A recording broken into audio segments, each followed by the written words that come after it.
hardcore host, Rick Head. And tonight, we're going to critique tonight's Raw, which was for September 28th, 2015. And once again, guys, Raw's not been that great. Let me introduce the hardcore crew. First, he is my sidekick. He is my partner. And he is the son of a bitch, Andy. Andy, how are we doing tonight? I'm doing fine. How are you? September 28th, 2015. And, of course, we have the incomparable Lance Moss over at Lance Moss TV. Lance, what's going on? Oh, not much. Well, a little bit better than last week. Oh, that's always good. And, of course, over from WGSTV, he is a WrestleGamer. Billy. Billy, what's up? You know, contrary to popular belief, Rick Head did not coin the phrase, hey, can I get a little head? Nope, I always ask if you got head. And what does everybody want? Head. What does everybody need? Head. Moving on. As we said, tonight's Raw was kind of a really mixed bag. I want to start off with a few of the what I call the no shocker matches. Cena first beating Xavier Woods. He then moved, and then went on to Big Show, where he just destroyed Mark Henry. Again, they had to give him a promotion because he's facing Brock Lesnar this Saturday at Live at MSG, which only seems to be the name for it. Then the Wyatts beat Primetime Players, again with Braun Strowman just dominating. Finally, for the last one, we had Orton beating Bo Dallas. Guys, were all these squash matches really necessary? Billy, I'm going to start with you. Yeah, for one reason and one reason only. It's called time filler. WWE's got to have time fillers. I mean, you got to fill a 3-hour show. They have to do something. Well, you brought up an interesting point because there was reports that WWE had considered bringing on NXT for the third hour, but for some reason they just didn't want to push that.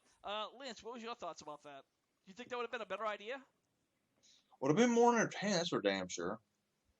Yeah. Andy, of course, you had to sit through these painful matches. What were your thoughts? The drizzling shit. Personally, I think Raw should go back to 2 hours. Yeah, I think that's really the big issue.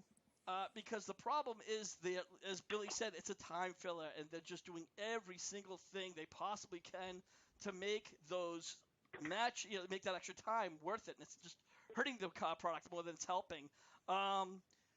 After Cena had beat Xavier Woods, of course we saw it pretty much was just almost like a squash match. And then the Dudleys came down, and after helping Cena out, because the New Day started beating them down, and that's where we had our first 6-man tag match. And surprisingly, I really thought it was going to be Cena and the 3D, but it turned out to be New Day who got the win. Billy, your thoughts on this match? The Cena haters can finally shut the fuck up. That's all I can say about that. And after week after week after week after week after week after week of hearing them piss, moan, bitch, whine, complain, oh, Cena won against Cena. Well, they can't say that tonight, can they? Well, he retained his title, didn't he? Yeah. It wasn't, but via disqualification because of interference from the New Day. Yeah. Well, following that, we did have it was a Divas segment. It started off with Ms. TV with Charlotte and Bayley. Nearly fell asleep during that point. Yeah, it was pretty much slow because Charlotte wanted to call Bayley out. I'm sorry, Charlotte wanted to call Paige out. Excuse me, folks. And who comes out? If Bayley would have came out, that would have been a hell of a response. Yeah, it would have. But who comes out? And that's Team Bella. Team Bella comes out where Nikki, of course, brags about how she's the one who started the Diva Revolution and how, it was her who started the whole thing, blah, blah, blah, blah, blah. Then who comes out? Paige. And she's taking credit for starting the Diva Revolution. And before we know it, we're in a 6-Diva just cat brawl. Now, what I found very weird is it turned out to be a 6-Diva match, which was the second of the 6 matches almost in a row. And Paige, surprisingly, was on sides with Charlotte and Becky, and Absurdity alert! Absurdity alert! yeah, this is bullshit. It was obvious what was going to happen, because what happens? Paige pretty much walks out after an accidental bump in by Charlotte.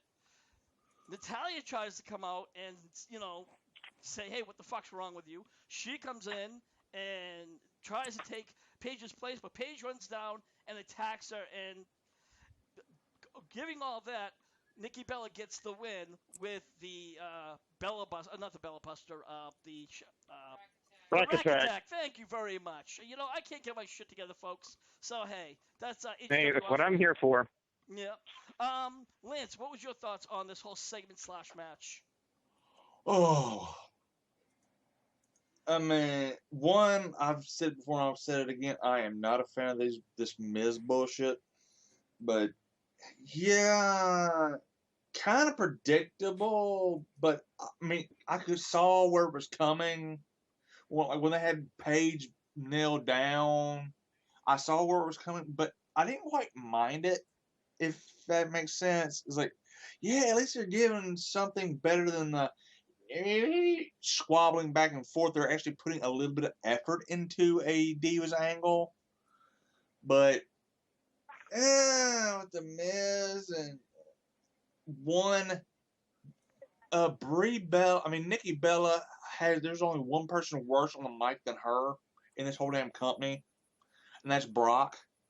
Well, because I tell you what you're gonna, what are you gonna do, and what are you gonna do? I mean, damn. Yeah. Well, Andy, over the past couple of weeks, we have really seen this Bella Revolution start off pretty good, but now it's gotten kind of stale. What was your thoughts? I don't think they've got a clue what to do with the Divas, to be perfectly honest. And I think the ones that have come up, even Charlotte, have come up too soon. I still think they're as green as day is fucking long. I think they're as green as grass. I don't care. People will probably be screaming, oh, they've done 4 or 5 years on the indies. They ain't done anything on television. They're as green as grass.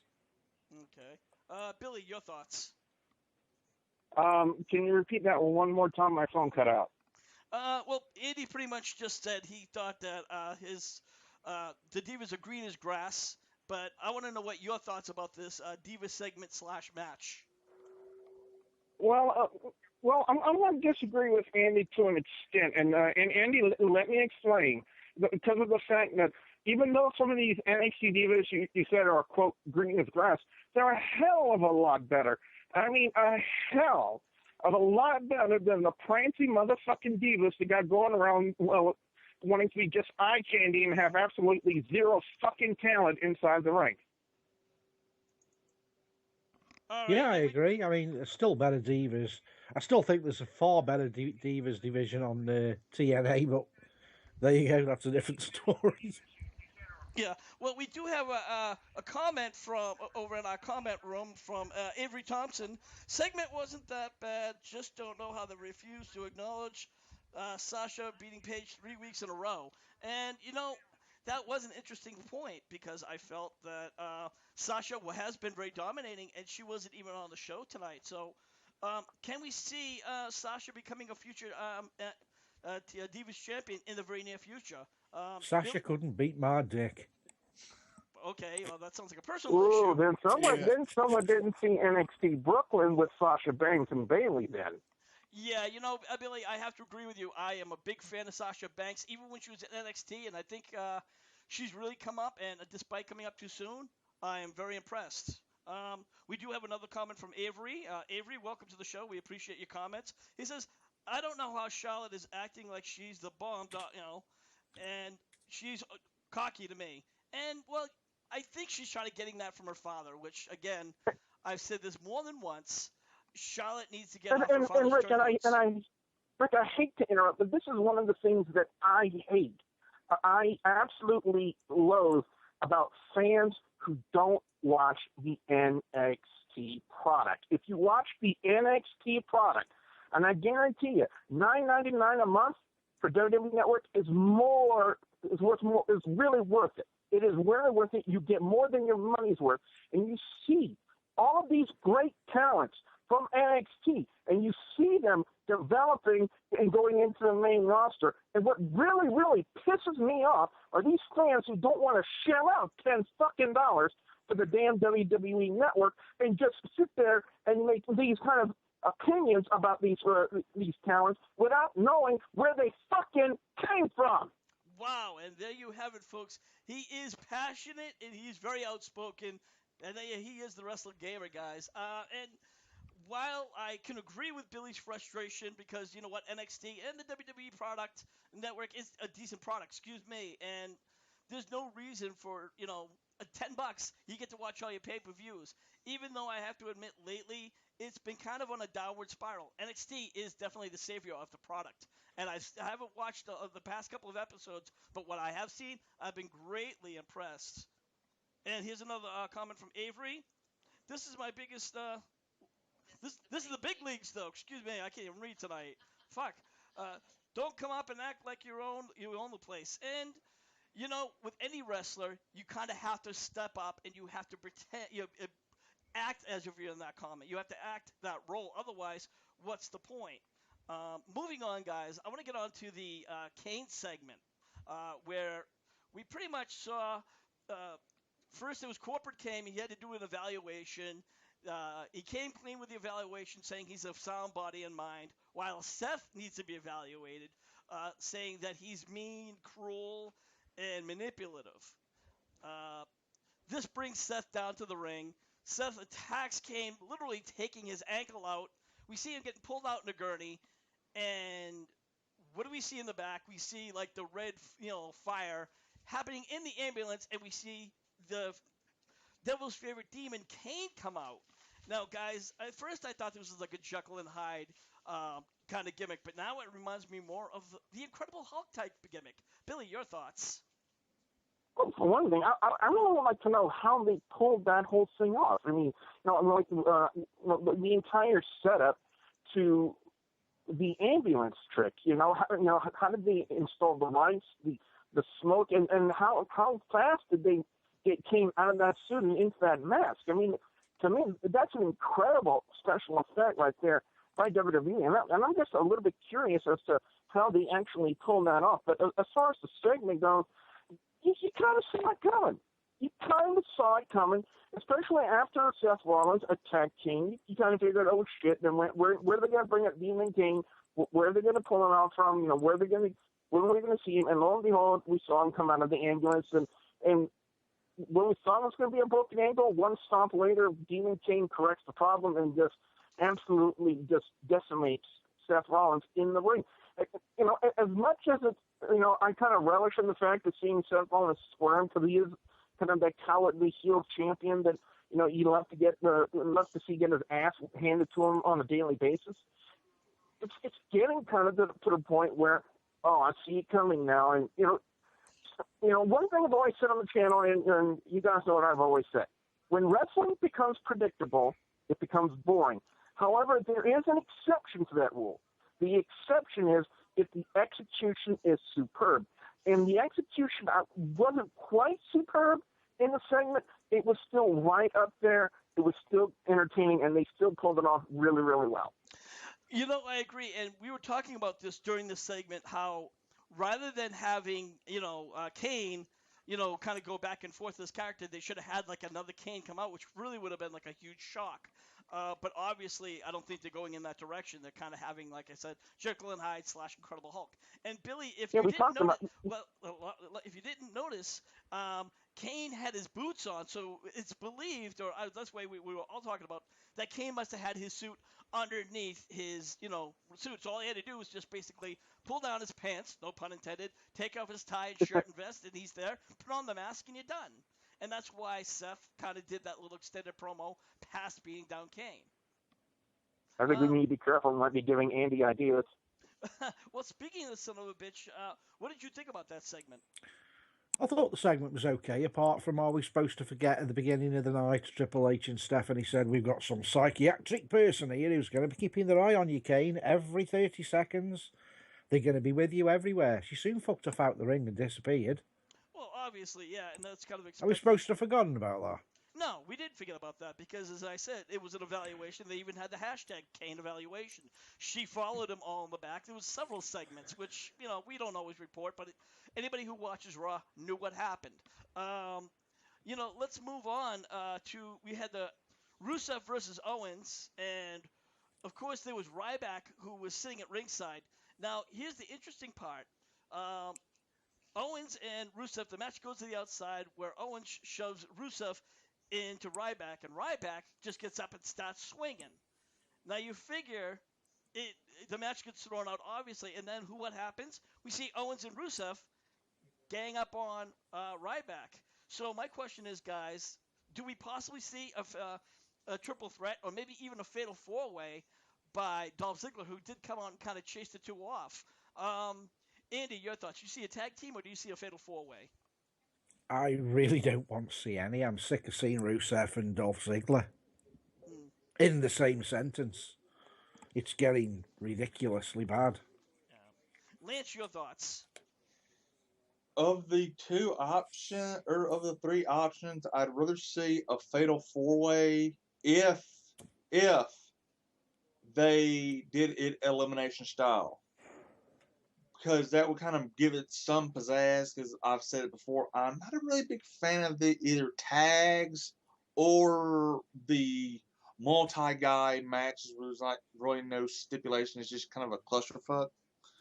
Yeah. But elimination tag kind of adds another element to it. Not this whole winner-take-all thing. That's just my personal opinion, but I'd rather see the fatal four-way. I would like to see a fatal four-way with the elimination option. Billy, your thoughts?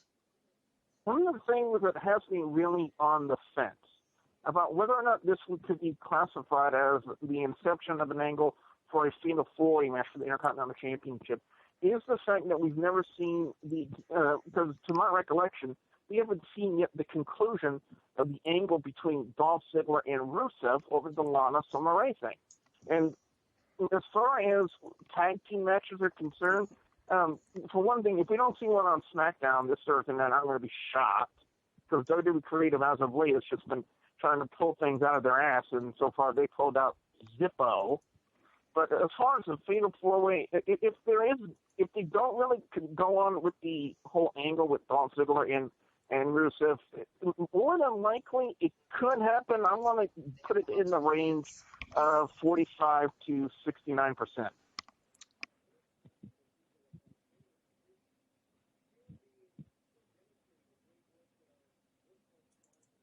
That was it. Yep. And my escape. Usually when I stop talking, like that's when it's time for you to what talk. happens is called technical difficulties here. So give me a fucking break, all right? And we'd like to welcome Terry Bear into the room, where he said he'd rather see Lance wrestle, and he starts saying laugh out loud. Not a bad. Terry, I will handle it. I'll expect a video, you son bitch. And then Terry Bear versus Otis on the next Lance Moss show. And then Avery Thompson, he chimed in. He says he wants to see a tag match at MSG Live and a fatal four-way at Hell in a Cell. And again, I think I have to agree with him wholeheartedly. I think a tag match at MSG followed by the fatal four-way would be a bit too much, because we have seen Rusev and Ziggler a little bit too much. So a fatal four-way should probably end this whole situation. We would also like to welcome in Brandon Scruggs into the room. He said the angle between Dolph Ziggler and Rusev needs to go away. Much agreed. The fatal four-way would be a great match. And again, this is feelings that I think all the wrestling fans, all the WWE fans have about this whole Rusev-Ziggler gimmick. It's just been going on for months and months and months. But don't be surprised to see a tag match on SmackDown. And at the end of the day, all we want to see is Summer Rae against Alana. And a bra and panties match. And and a bra and panty match. Bra and panties. Bra and panties. Well, that's something we're going to be talking about, because WWE is talking about going to that TV 14. That's going to be on our tomorrow night show In the Moment. We're going to be talking about that, several other things. Terry Bear chimed in and he said the Kane thing was so 80s and looked terrible. It actually makes TNA's 2-month back pre-taped stuff looks actually good. I agree. Okay, and well, if you know Andy, you were actually complaining that they didn't have Kane's original suit. You thought that the new suit looks kind of sh- shitty. Yeah, they need to bring the original Kane back, the one with the red, full length red outfit and the scarier mask, and because at the moment he just looks like, I don't know, a joke. Yeah. I mean, that The thing only tonight way when, that when he, would work. I'm sorry to interrupt, Andy, but the only way I can see that working is if they have a totally different person in the Kane suit, because that way it covers the entire face and no one can tell if that's actually Kane in the suit or not. Yeah, yeah, I mean, exactly. the one thing that I couldn't buy, it just makes injuries now on the WWE look lame. Kane supposedly gets injured and put in the back of the ambulance. He gets out of the ambulance, and the first thing I thought is he's stumbling around. He's playing on the injured ankle. Then he stamps his foot on the floor, and suddenly he's got superhuman powers, and he ain't got pain anymore. Well, the Kane big red machine gimmick is supposed to be supernatural. Yeah, but they've run his gimmick down that bad now. Everybody used to fear when Kane came in the ring. He was a dominant force, and everybody feared him. I can't remember the last time he had a decent match and won. He's even lost matches against people like Hornswoggle, for God's sake. Yeah. And of course, we'd love to thank Jack Shit for manning the chat room. Terry Bear also says, "Looks Woman in the like chat room. What? Well, Don't say she's manning the chat room. well, she's womaning the Oh, chat room. God. Anyway, Jesus. And let me moving on. Terry Bear says, "Looks like Kane from Scooby Doo cartoon." Oh my God. He kind of Ruh-roh. does. Shaggy? Yeah. Mr. McMahon? He then comments, also Yoink! reminds me of the Mr. McMahon? Abyss Joseph Parks gimmick in TNA 2 years ago. And I have to agree with you to a point, and you're not the only one who thought about that. The classic wrestling manager, Joseph Knight, who's not here tonight, did agree with you and just kind of said that it reminds him of that. But I always thought it was a Jekyll and Hyde. And secondly, I have to say it's better executed. So that's just my thoughts. But let's move on to the main event where we had Reigns versus Wyatt. And, first Wyatt comes down with Braun Strowman and Luke Harper. And this is where Reigns calls him out and says, look, what do you need them as your little training wheels? Well, you're nothing but a bitch. So we see, Harper and Strowman gets sent to the back. And it's now a one-on-one match. And it was a decent match for what it was. The match goes to the outside. There we see the 10 double count out. But the fight doesn't stop there. The fight goes into the crowd, back and forth, back and forth.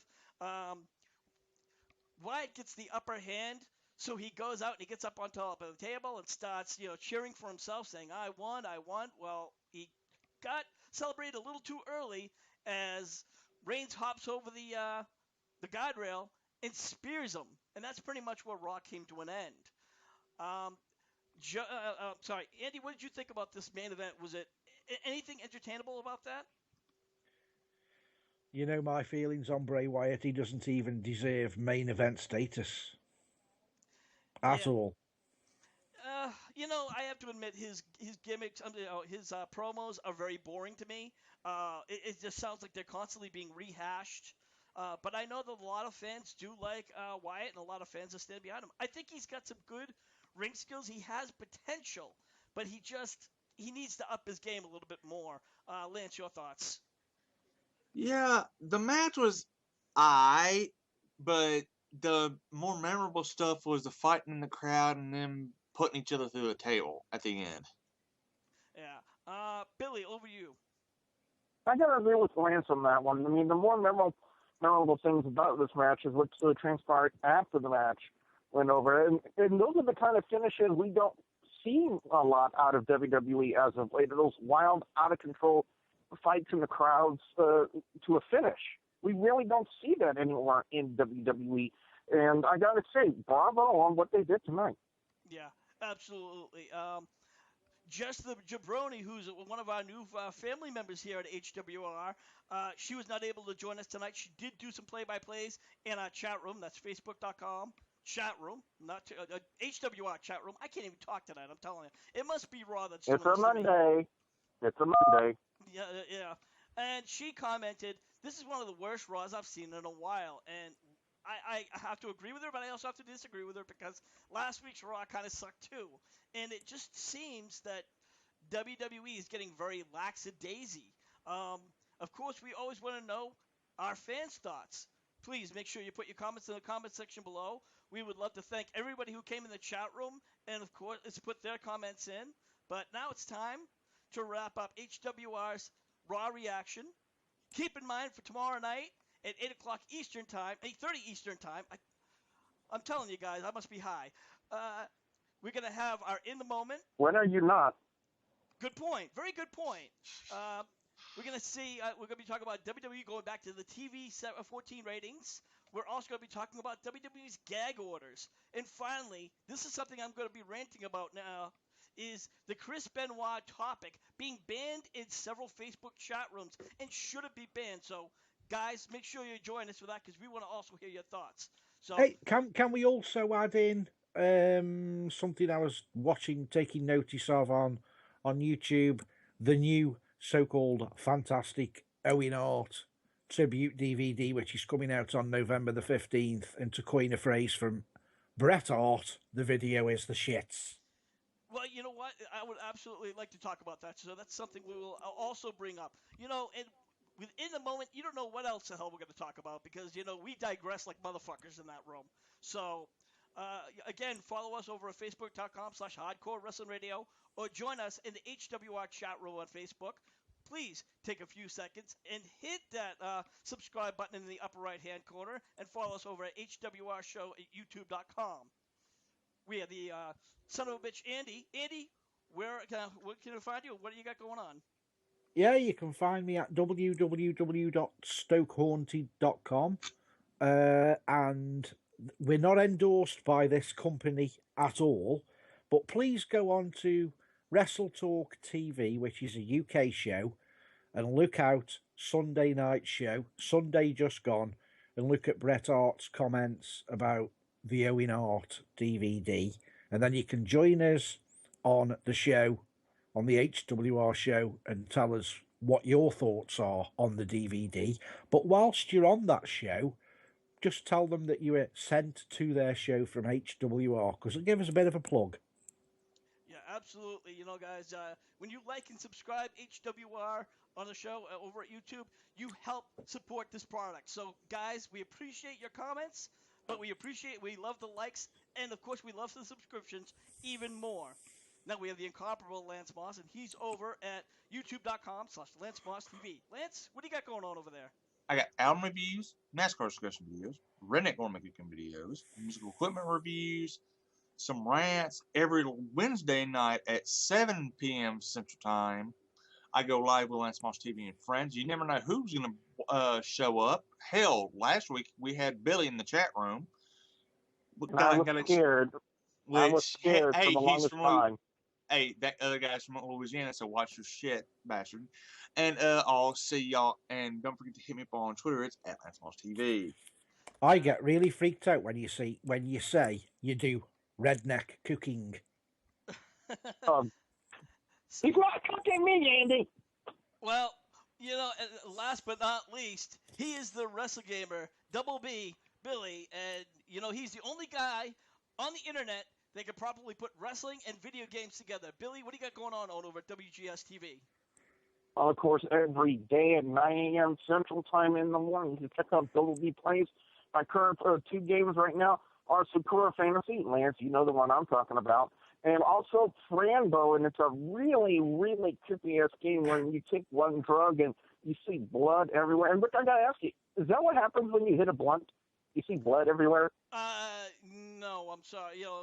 Weed's very good, but unfortunately you don't trip like that. You probably need mushrooms, which I don't do. Well, again, you guys know that's every day, 9 a.m. Central Time, along with wrestling reviews. Also, Mid-South Extreme Wrestling every Saturday and 9 a.m. Central Time when the promotion decides to get their act together. And also, be sure you check out all of my unboxings with Loot Crate and Wrestle Crate. That's youtube.com/WrestleGamer. All right. Well, I want to thank everybody here, and for everyone here, I am your hardcore host, Brickhead, saying we'll see you when we see you. Tonight's HWR has been sponsored by the online petition to overturn Hornswoggle's 30-day suspension from WWE. Because, come on, he's just a little fucker. He needs steroids. I thought he was taking growing tablets. Yeah.